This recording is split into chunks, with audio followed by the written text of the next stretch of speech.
Bharatiya Janata party Haryana के अध्यक्ष professor Ramvilas Sharma ji आए। प्रोफेसर रामविलास शर्मा जी।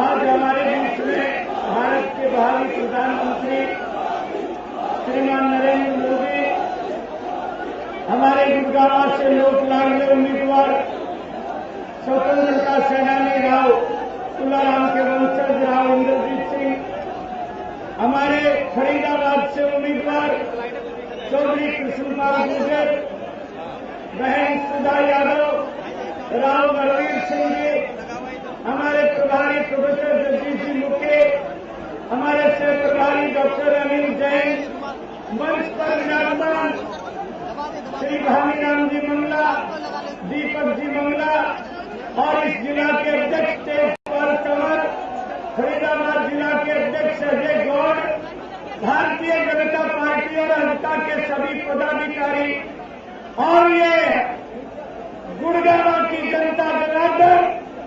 अभी आप नरेंद्र भाई, आपने आज हरियाणा का ये पूरा दिन हमारे लिए दिया। आप जनरल वीके सिंह के लिए गाजियाबाद में आए, अभी आप कुरुक्षेत्र से आए और अब आप गुरुग्राम में। हम आपका हार्दिक अभिनंदन करते हैं गुरु द्रोणाचार्य की इस धरती पर। और मैं नरेंद्र भाई आपको एक बार ये अहिरवाल की जनता, ये मेवात की जनता, एक बार नरेंद्र भाई को ये गांव गरीब किसान है, ये हरिपारी है, ये व्यापारी कर्मचारी है, ये हरिजन बैकवर्ड है और ये बेरोजगार नौजवान और झोपड़ी का इंसान। हम आपका हार्दिक अभिनंदन करते हैं, हम आपका स्वागत करते हैं।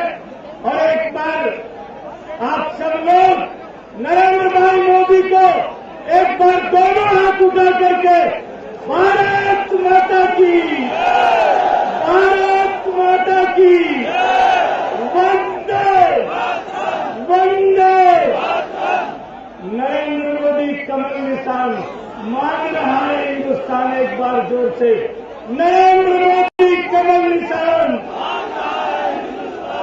नरेंद्र मोदी कमल निशान। मैं नरेंद्र भाई, आज हरियाणा का गांव गरीब किसान ये देख रहा है कि एक बैकवर्ड के घर में पैदा हुआ, एक चाय बेचते बेचते गरीब की पीड़ा जानने वाला देश में प्रधानमंत्री बनने जा रहा है। हम हरियाणा के सब लोग ये समझते हैं कि हरियाणा प्रधानमंत्री बनने जा रहा है। इन्हीं शब्दों के साथ मैं आपका हार्दिक अभिनंदन करता हूं, स्वागत करता हूं।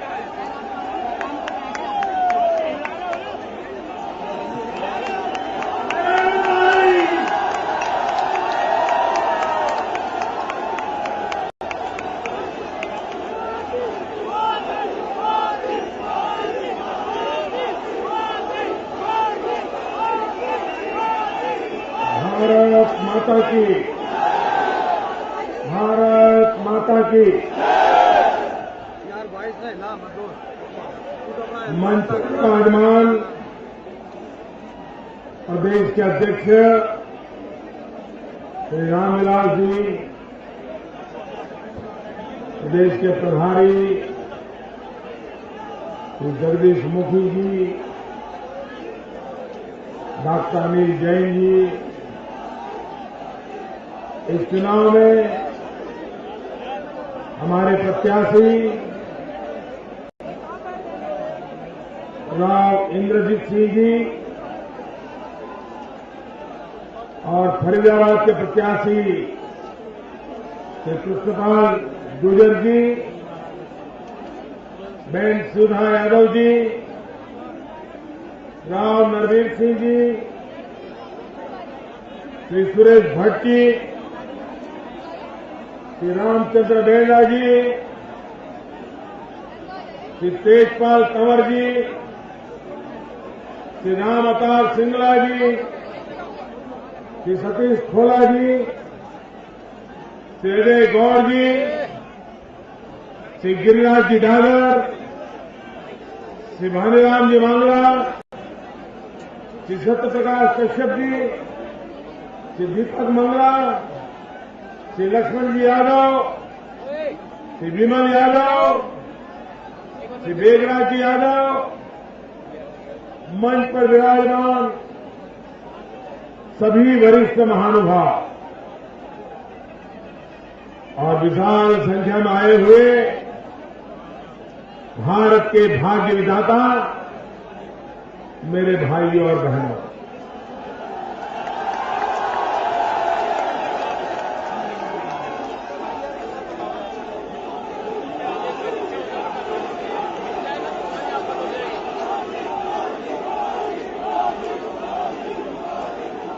भाइयों बहनों, हमने चुनाव सभाएं तो बहुत की हैं, लेकिन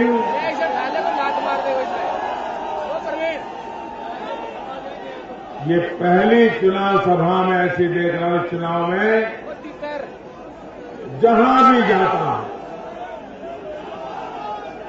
ऐसा जन सैलाब उमड़ पड़ता है जो सामान्य रूप से चुनाव सभाओं में नहीं हुआ है।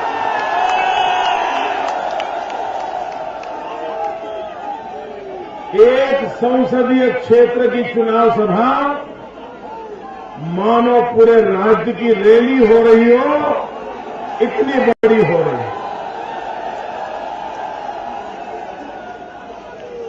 थोड़े दिन पहले मैं सोनीपत आया था, आज कुरुक्षेत्र गया, गुड़गांव आया।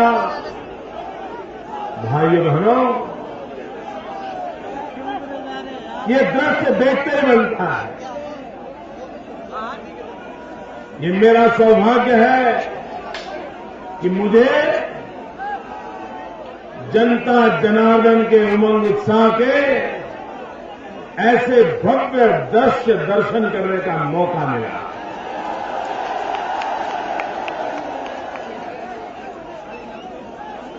भाइयों बहनों, ये चुनाव ऐसा है कि चुनाव घोषणा होते ही चुनाव के नतीजों की भी घोषणा हो गई है।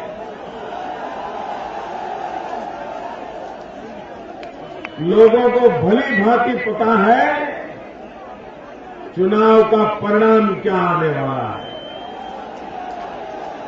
आपको पता है ना? आपको पता है क्या नतीजा आने वाला है? सारे देश ने मान लिया है इस बार ये दिल्ली सरकार बचने वाली नहीं है। इनका जाना तय है। अब दुनिया की कोई ताकत न दिल्ली सरकार को बचा सकती है, न कांग्रेस पार्टी को बचा सकती है, न ही उनके चट्टे बट्टों को बचा सकती है।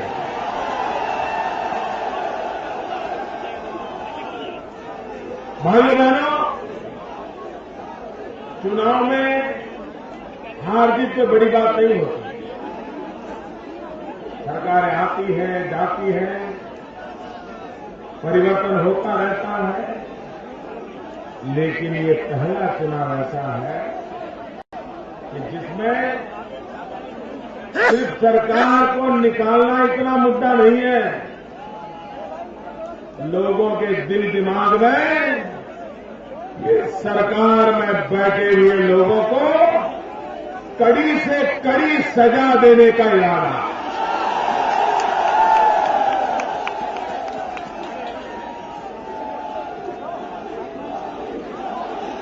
10 साल हो गए। 10 साल में देश को कहां से कहां लाकर के इन लोगों ने रख दिया। भाइयों बहनों, सामान्य मानव का जीवन मुश्किल होता जा रहा है। सरकार नाम की कोई चीज नजर नहीं आ रही है। हर प्रकार के सरकार के ठेकेदार पैदा हो गए और जब तक इन ठेकेदारों की आरती न उतारो, प्रसाद न चढ़ाओ, आपका काम नहीं होता। यहां आया हुआ कोई नागरिक दावे से कह सकता है कि हम सरकार में हमारी कानूनी मांग हो, कानूनी, कोई गैर कानूनी नहीं, नियमों के अंतर्गत हो, और आप चिट्ठी लिखें और आपका काम हो जाए, ऐसा कोई विश्वास से कह सकते हो? आप मुझे बताइए, आप सरकार के दास हो कि सरकार आपकी दास है? 60 साल में दिल्ली में बैठे हुए लोगों ने, हरियाणा में सरकार चलाने वाले लोगों ने, जिनका काम था सरकार का, जनता का दास बनना, जनता का सेवक बनना, जनता का सिपाही बनना, वे ही लोग आज चाहत बन करके बैठ गए। और इसलिए भाइयों बहनों, ये सरकार में ये साहबगिरी वाला जो रोग है, इससे हमें सरकारों को मुक्त कराना। और इसलिए भाइयों बहनों, इस चुनाव में जनता जनार्दन परिवर्तन चाहती है, लोगों को विकास चाहिए, नौजवानों को रोजगार चाहिए। भाइयों बहनों, यहां इतनी बड़ी मात्रा में नौजवान है, कोई है जिसको दिल्ली सरकार ने रोजगार दिया हो? ऐसे लोग पूरी ताकत से बता। कोई है जिसे दिल्ली सरकार ने रोजगार दिया हो? आपके परिवार में कोई है जिसको दिल्ली सरकार ने रोजगार दिया हो? आपके यार दोस्तों में कोई हो जिसको दिल्ली सरकार ने रोजगार दिया हो? आपके गांव में कोई है जिसको दिल्ली सरकार ने रोजगार दिया हो? भाइयों बहनों, ये कांग्रेस पार्टी ने 2009 में अपने चुनाव घोषणा पत्र में कहा था कि वो देश के 10 करोड़ नौजवानों को रोजगार देंगे। आप मुझे बताइए, उन्होंने वादा पूरा नहीं किया, ये आपके साथ धोखा किया है कि नहीं किया है? जो धोखा करे उसे माफ करते हैं क्या? उन्होंने वादा तोड़ा कि नहीं तोड़ा? जिन्होंने वादा तोड़ा उसका नाता तोड़ोगे? भाइयों बहनों, एक तरफ तो 2009 में उन्होंने वादा किया था, फिर से अभी 2014 में वही कांग्रेस पार्टी, वही नेता, वही उनका घोषणा पत्र, और फिर एक बार उन्होंने धोखा पत्र पेश कर दिया। धोखा पत्र एक कांग्रेस का चुनाव का घोषणा पत्र नहीं है, देश की जनता की आंख में धूल झोंकने वाला धोखा पत्र है। फिर बार उन्होंने कहा कि हम 10 करोड़ नौजवानों को रोजगार देंगे। भाइयों बहनों, ये 10 करोड़ नौजवानों को रोजगार देने का वादा पूरा नहीं कर पाए, लेकिन चुनाव आया तो फिर से नौजवानों की आंख में धूल झोंकने के लिए नया धोखा पत्र लेकर के आए।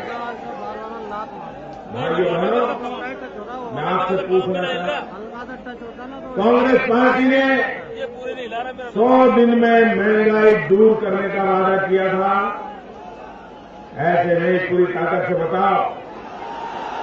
कांग्रेस ने 100 दिन में महंगाई हटाने का वादा किया था, महंगाई गई, महंगाई कम हुई, महंगाई बढ़ी।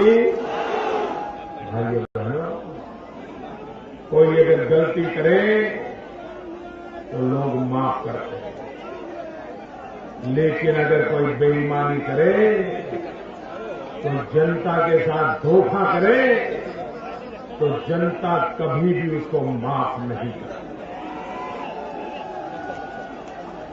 भाइयों बहनों,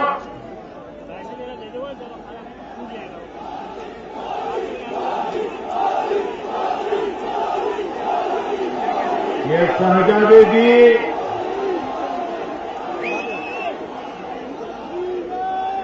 शहजादे जी आजकल कह रहे हैं, अभी कहीं पर उन्होंने इंटरव्यू में कहा कि मेरे दिमाग में इंफ्रास्ट्रक्चर का पूरा मैप तैयार है। भाइयों बहनों, अगर इनको मैप बनाने में 60 साल लग गए तो जमीन पर उतारने में तो 600 साल लग जाएंगे।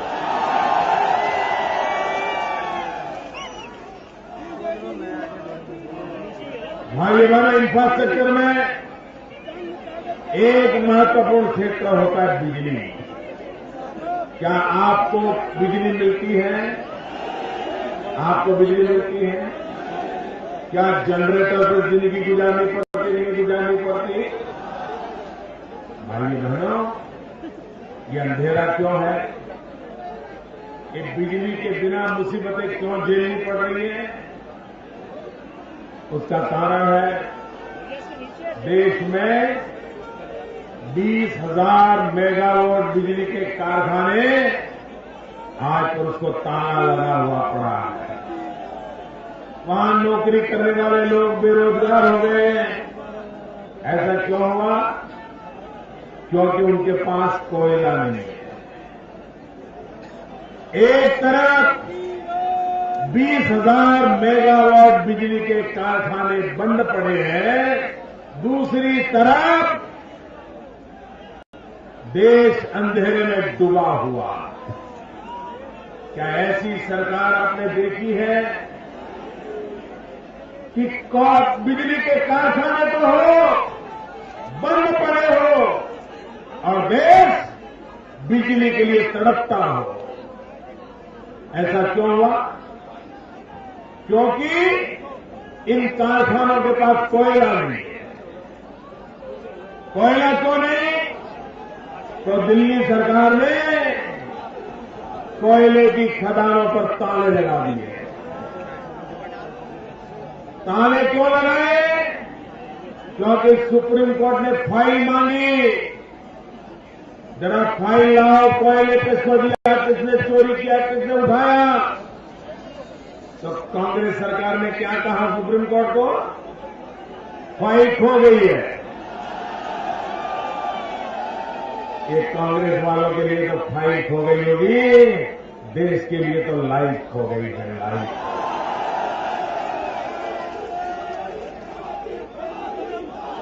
भाइयों बहनों, मुझे बताइए, क्या देश का कोयला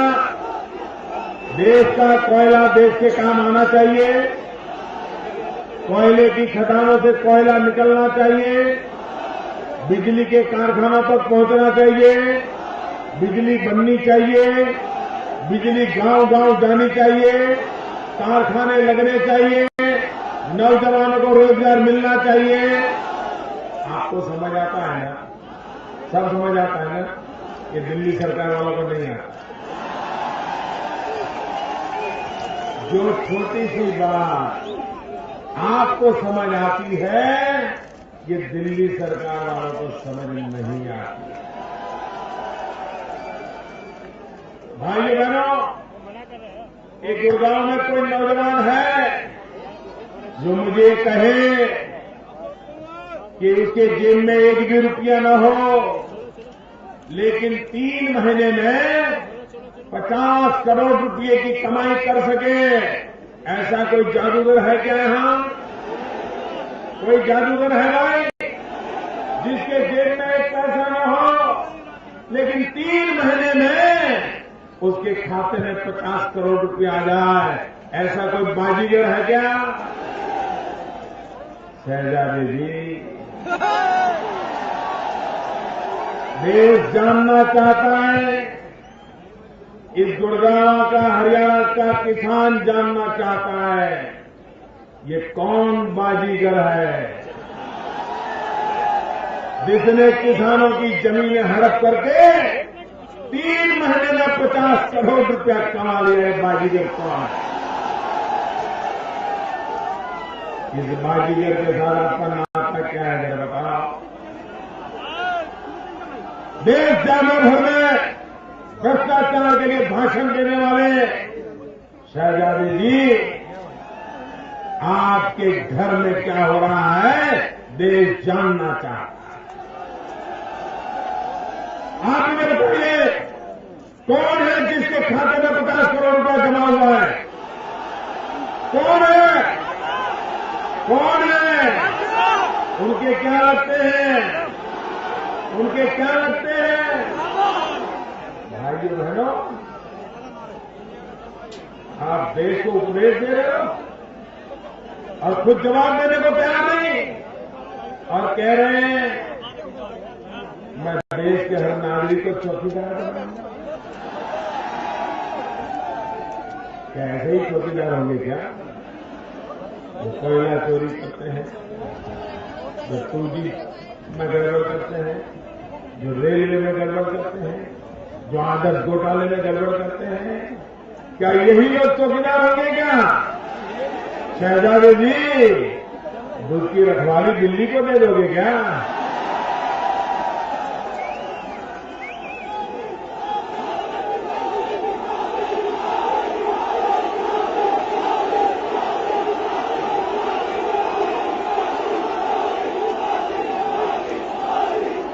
भाइयों बहनों, मुझे बताइए, इस देश में भ्रष्टाचार जाना चाहिए कि नहीं जाना?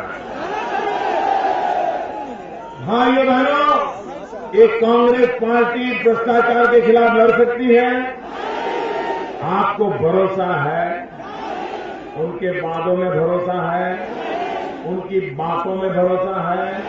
उनके इरादों पे भरोसा है? भाइयों बहनों, मैं आपके सामने याद लेकर आया। भाइयों बहनों, मेरा मंत्र है, न खाता हूं न खाने देता हूं।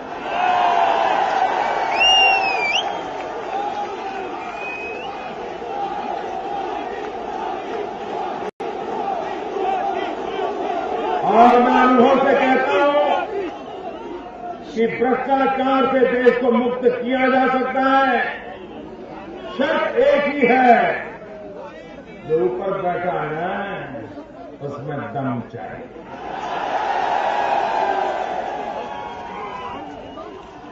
कुर्सी के लिए जीने वाले लोग कुछ नहीं कर सकते, देश के लिए जीने मरने वाले सब कुछ कर सकते हैं। और इसलिए इस स्थिति को बदलने के लिए, देश को भ्रष्टाचार से मुक्त करने के लिए, ये दिल्ली में जो बेईमानी का राज चल रहा है, इस देश को मुक्ति दिलानी पड़ेगी। भाइयों बहनों, ये हुड्डा जी को भी 10 साल हो गए, मनमोहन सिंह जी को भी 10 साल हो गए, और मैडम सोनिया जी की सरकार चल रही है। बेटे भी चलाए, बेटी भी चलाए, दामाद भी चलाए, यही लोग चला रहे हैं। भाइयों बहनों, आप मुझे कहिए, 10 साल में आपके जीवन में कोई बदलाव आया है? ऐसे क्या रहा? तो पूरी ताकत से बताओ, उस पर्दे के पीछे है वो भी बताओ।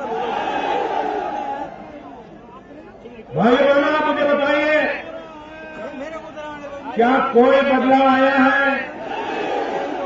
आपके इस शहर में बदलाव आया है? आपके गांव में बदलाव आया है? आपके जीवन में कोई बदलाव आया है? नौजवानों के जीवन में बदलाव आया है? माताओं बहनों के जीवन में बदलाव आया है? भाई बहनों, ऐसी सरकार सोची है क्या? धरा का दौरा नहीं पड़ा है, अगर बदलाव आया तो उनकी जिंदगी में आया है। और इसलिए भाई बहनों, जिनके दिल में आपके लिए कोई परवाह नहीं है, ऐसे लोगों को जितना जल्द हम हटाएंगे उतना हिंदुस्तान आगे बढ़ेगा। और इसलिए भाई बहनों, हरियाणा में से इस बार कांग्रेस का खाता नहीं खोलना चाहिए।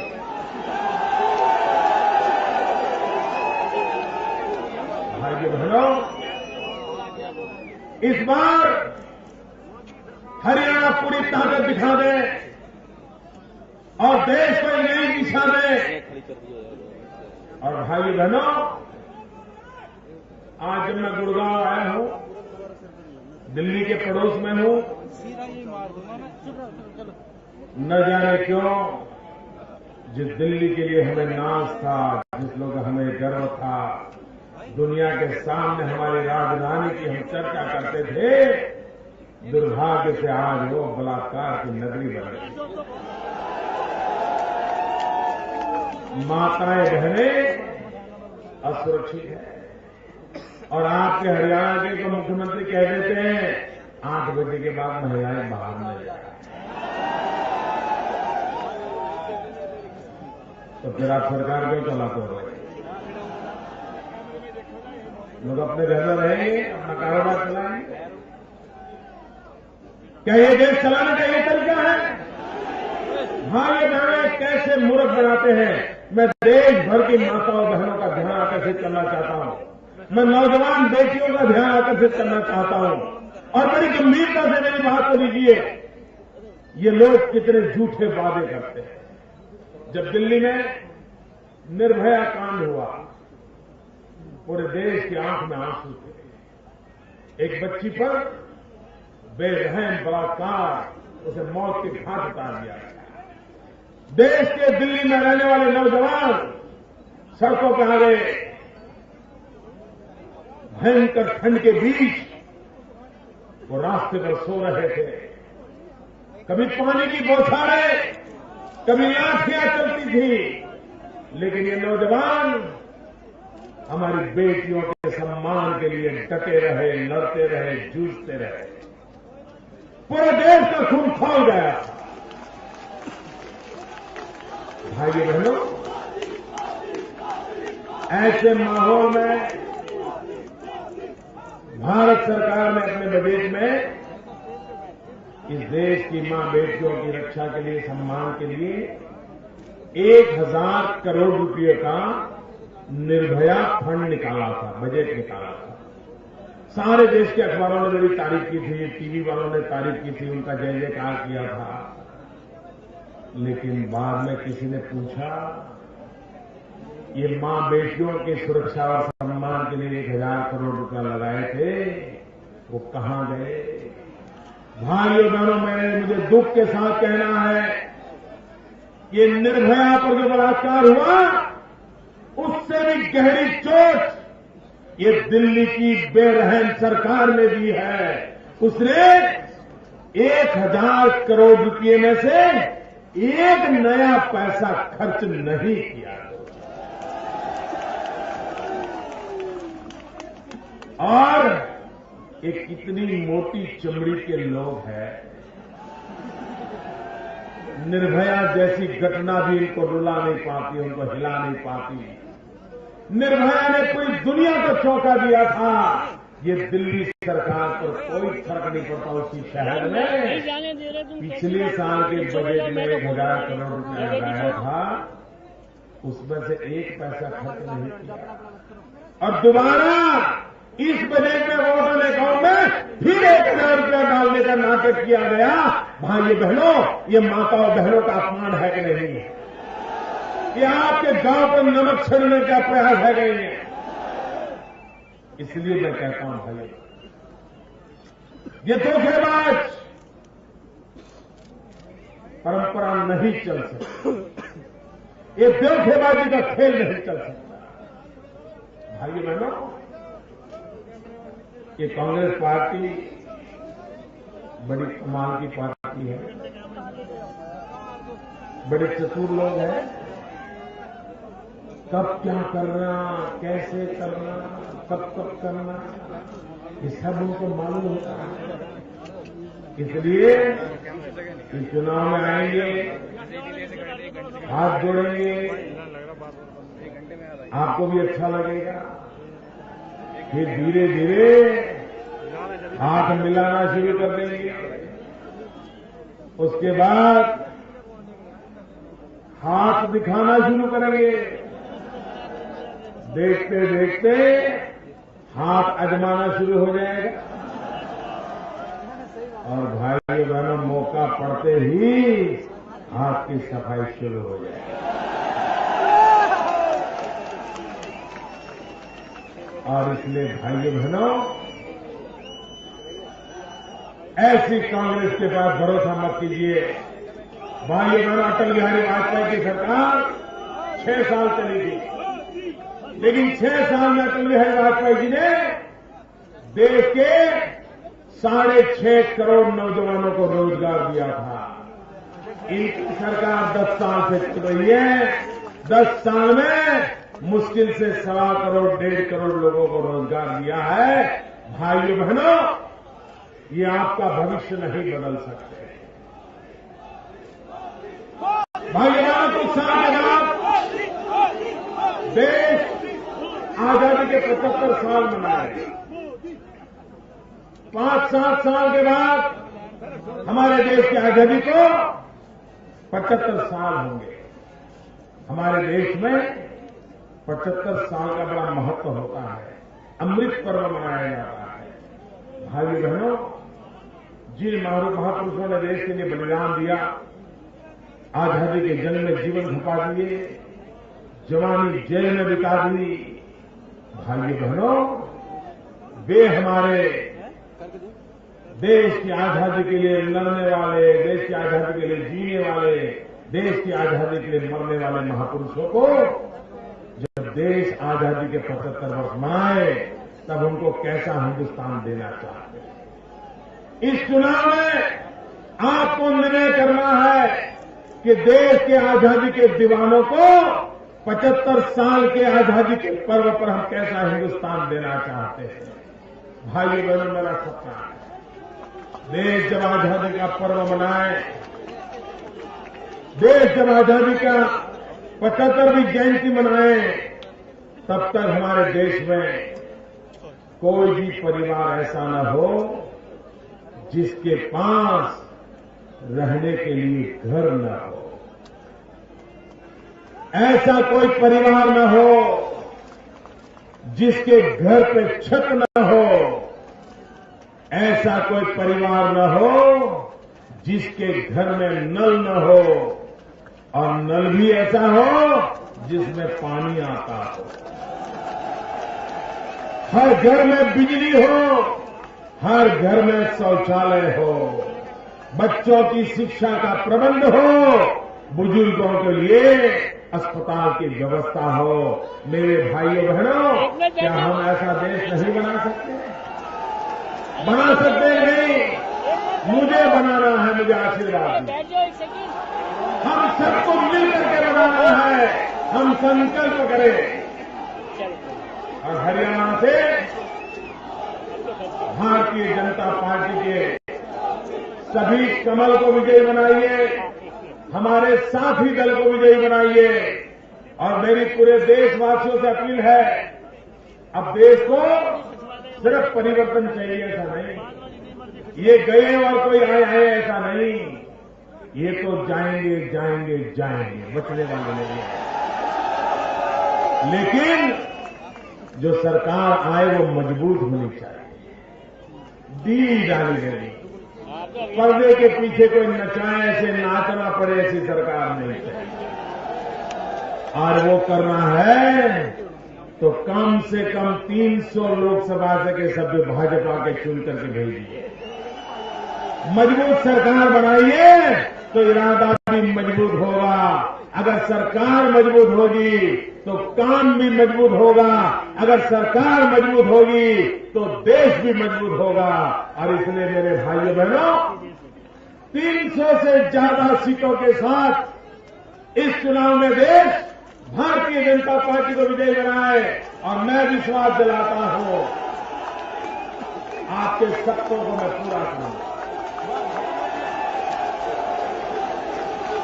मेरे देशवासियों, आपने अब तक शासकों को चुना है, एक बार सेवक को चुन करके देखिए। भाइयों बहनों, वे सोने का चम्मच लेकर के पैदा हुए हैं। मैं चाय बेचते बेचते बड़ा हुआ।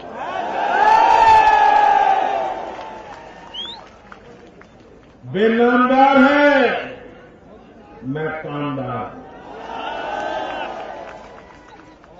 और इसलिए मैं कहता हूं भाइयों बहनों, इस बार सेवक पसंद करके देख लीजिए। शासक बहुत देख लिए, तबाही बहुत देख लिए, एक बार सेवक चुन करके देखिए।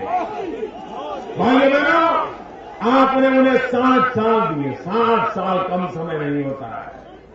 60 साल में हिंदुस्तान को हम कहां से कहां ले जा सकते थे, लेकिन सब बर्बाद हो गया। 60 साल तो तबाह हो चुके हैं। भाइयों बहनों, मैं तबाही का मंजर देख करके कहता हूं, मेरे गुजरात के अनुभव के आधार पर कहता हूं, भाइयों बहनों, उनको आपने 60 साल दिए। मेरे देशवासियों, मुझे सिर्फ 60 महीने दिए। जो काम 60 साल में वो नहीं कर पाए, वो 60 महीनों में करने का मैं आपको इरादा लेकर के आया।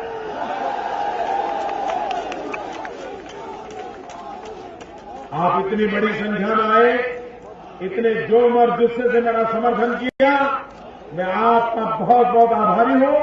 भारत माता की, भारत माता की, भारत माता की। वंदे वंदे वंदे वंदे वंदे वंदे वंदे।